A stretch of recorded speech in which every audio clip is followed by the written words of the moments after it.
YouTube, it's me again, DJ Breck, and I wanted to come to you with a quick tea video. And the reason I'm doing that is because, as you all know, back October 21st, I went caffeine-free, cold turkey, or what I thought was caffeine-free. But since I've switched over to herbal teas and decaffeinated tea, I've learned a lot about drinking tea. I had my favorite flavor, which was Nutcracker Sweet Tea, which I could not find, so I've been drinking eggnog. But now that I have my Nutcracker Sweet, I was so excited. But before I got that, my mom brought me over a bunch for Christmas, and then we went to a tea store and she bought me a bunch of fancy tea, which I am in love with, but it's kind of expensive, so it's, you know, of course I'm in love with it because it's expensive stuff. But so I'm going to go over those, but really quickly what I wanted to say is I haven't been completely caffeine free, which I thought I was.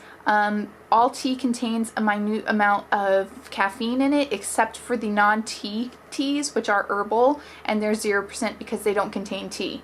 White tea is the least amount of caffeine you can get. Then it is, I think, green tea, and rooibos or rubios or whatever. Those are the three that are the least amount of caffeine, which is and decaffeinated, sorry. So it's white and decaffeinated. Anyway, those are the four that are the least amount of caffeine. And then it goes up from there, but I think the most caffeinated is black tea. And guess what? My Nutcracker Sweet is made with black tea, which makes me so sad. But from what I'm going to do from now on is just double the amount of hot water I use in it, so that it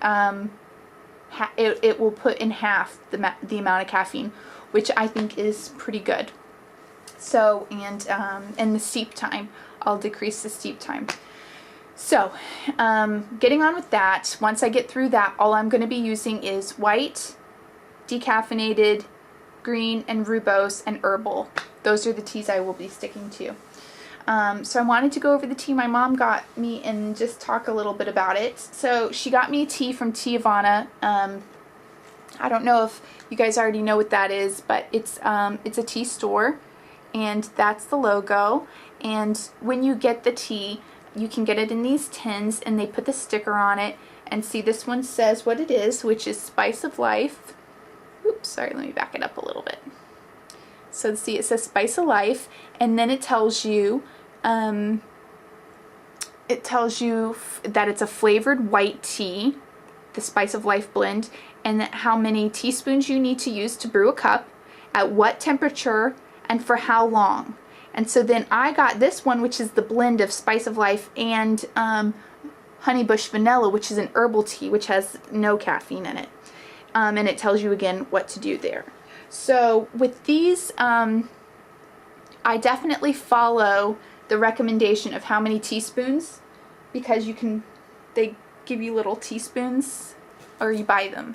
But anyway, I follow that, and I usually try to follow the amount of minutes, but that varies. I don't really care. But the temperature that you brew it at is different for each blend, and I don't follow that. I just heat the water to the temperature I like to heat my water at, so that I can drink my tea, and I pour it in and I leave it, you know, for however long. And this tea looks like this. This is the Honeybush with the Honeybush Vanilla with Spice of Life. And it smells so good. The teas that you get at the tea store are so aromatic. It is ridiculous. And when you walk in, they have free tea sampling around the store, so you can taste it. But you can also go back to the back where they have all the tea tins, and everyone's back there trying to find out what they want to order. And they do it by weight, so they'll take the big tin out, or two tins if you're combining two things, and they'll take the lids and they'll fan it to you so that you can smell it, and it is so strong and aromatic. And so you can definitely tell if you will love the tea or hate the tea immediately. And so Spice of Life, I love. Then the second one I got, you don't have to buy the tins, you can get them in bags like this, which is what I got for some. This is White Everrutic Chai, and it's delicious. Here, let me show you what it looks like. Ooh, can you see? Nope. So that's what that looks like. This chai is amazing, amazing. Kind of cinnamony, Flavored. I just love it. It's one of my favorites. And then the other one is Zingiber Ginger Coconut. And it doesn't, to me, taste like ginger or smell like ginger or coconut. But you'll have to go in the store and smell it if you have a Teavana near you. Oh my gosh, it's just a great smell. Can you see that? That's what that one looks like. And this is all loose tea. So yeah, and then the last one I have is Cocoa Praline. And my mom got me some of this for Christmas, and I was so happy and thankful. And this is in a tin too. See, these have two different tins. I like these where you have the lid on top and you just have this, because you can easily pop this on and off. So I like that. But this one, it's really hard to pull this one off.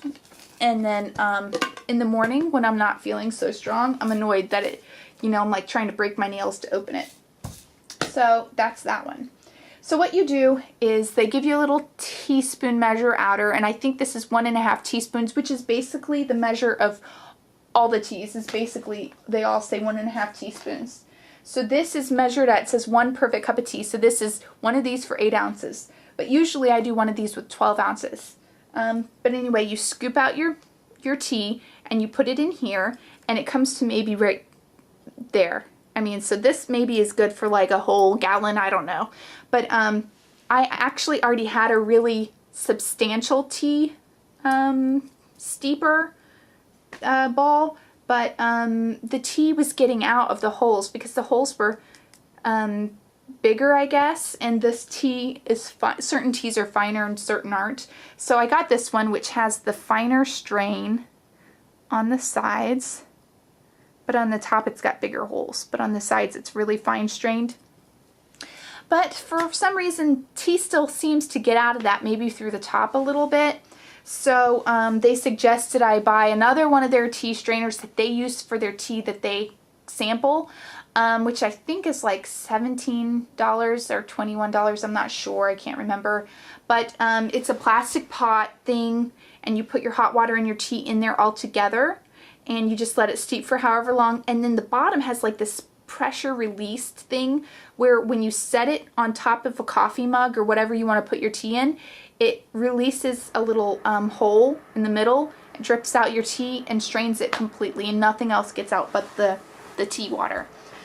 So so yeah, that's my tea situation now. So I just want to explain that because I think some people might have watched that and been like, Nutcracker Sweet Tea has black tea. Anyone who knew. I didn't know. Whatever. So yes, so I will be going completely caffeine free once my coveted Nutcracker Sweet Tea is gone. But I'm going to try to reduce the amount of caffeine in it while I drink it. And then after that I will be getting the Teavana stuff because it's so much more flavorful. And in the store, I think a lot of the caffeine-free stuff, I did not like. The Bengal tea was disgusting. I heard somebody, I think Auntie Shay loves that tea, and it was nasty. I hated it. So some of the stuff is just way too, I don't know, like the decaffeinated versions of the teas are just not good. So for me, this is really amazing, but there are some decaffeinated ones I love, like Bigelow has a mint medley that's really good, and Yogi tea, their kombucha or kombucha tea is really good. But yeah, so anyway, that's my tea situation. Wanted to let you guys know. Hope you guys have a fantastic week, and maybe I will be rewarding myself with tea from now on. So, alright guys, have a great day.